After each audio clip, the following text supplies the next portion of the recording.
And it twisted up because I don't even know if to say Ma or Rochelle on the show. Might get in trouble. So I can say, Rochelle, how do you do it?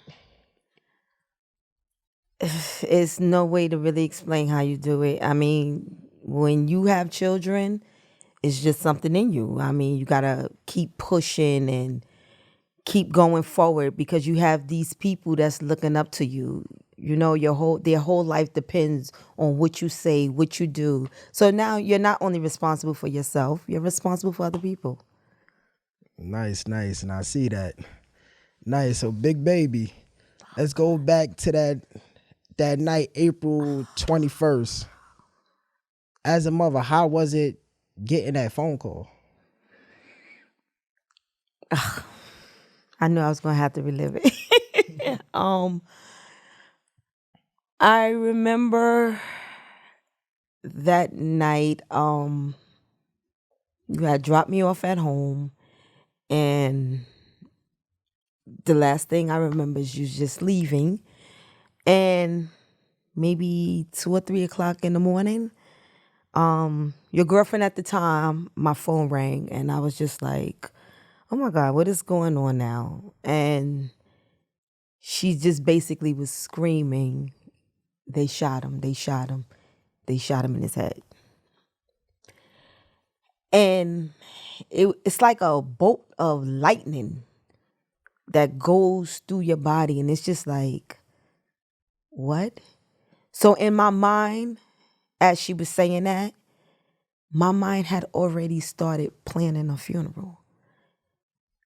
I'm like, his head, and it's just like, my child is gone. My child is gone.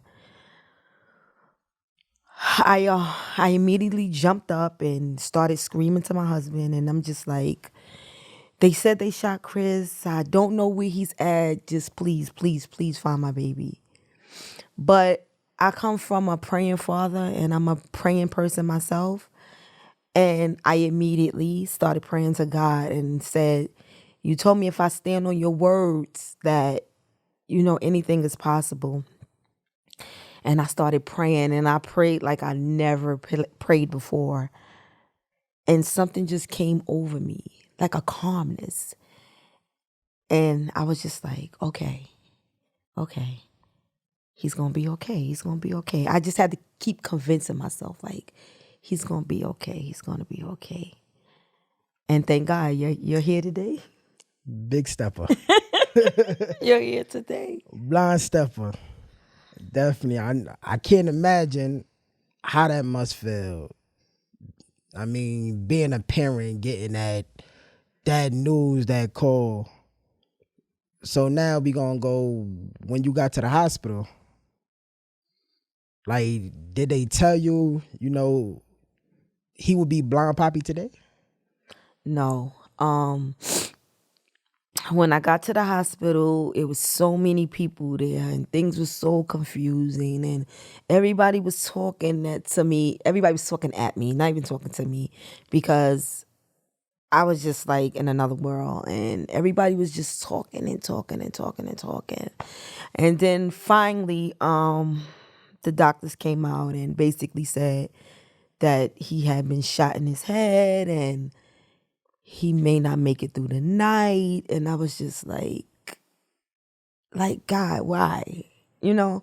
Why me? I felt like I did everything right. Did I do something wrong? Why me? So they told us to give them a few minutes and that they were cleaning you up and that I would be able to go back there to see you in a few minutes after they cleaned you up. And I was just like, God, like, this can't be happening. This can't be happening to me. And I could just look and see everybody's face, how everybody was feeling so sorry for me. And people didn't know what to say to me. And I was just like, okay, this is a dream. I need to wake up from this dream. Like, okay, it's time to get up. I finally was able to go to the back to see you. And only thing I can look when I saw you was like, oh my God, Who would do this? Why would they do this? And I just fell to my knees. It broke me. I mean, if nothing ever broke me before, this broke me. And I looked at you and I said, oh my God, I'm going to be planning a funeral for my firstborn child. When I tell you that was the hardest day of my life. And I was just like, I can't stay back here. And everybody was like, no, stay and talk him through it. And I was just like, my son is not going to die while I'm here. That's all I kept thinking. I can't stay here because I can't watch him die in front of me.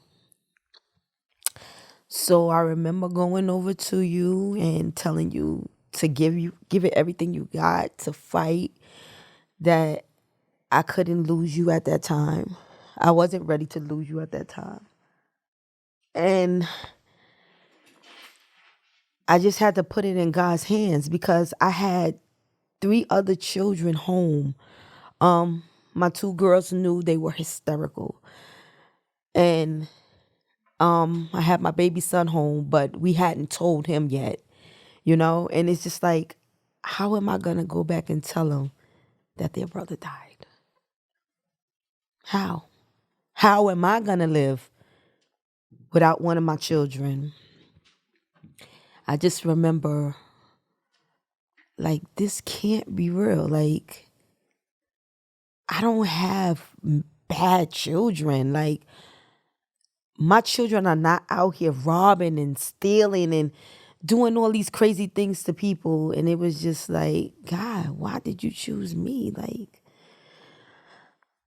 but I said to myself, I said, I can't give up. It ain't over until it's over. And basically, I went home. I didn't sleep much that night. And I just prayed and prayed and prayed. And so many people were calling and my phone just kept ringing and everybody was just like, oh my God, I heard this. And I was just like, I just wanted to scream, leave me alone, leave me alone. At that time, I wanted to just go in a bubble, leave me alone. I understand everybody was concerned about me, but at that time, I just didn't want to deal with it. So I went home and I prayed and I prayed and I prayed. And it was, like I said, one of the hardest days of my life. You round of applause to that. Mother is staying strong. No, it's hard. Especially getting that phone call. That's definitely got to be one of the phone calls. Because, she's so used to getting the phone calls. Christopher ain't doing his homework. Yes. I'm fighting in school. I ain't listening. I'm in the hallways. I wasn't blind Poppy at that time, but I was Poppy.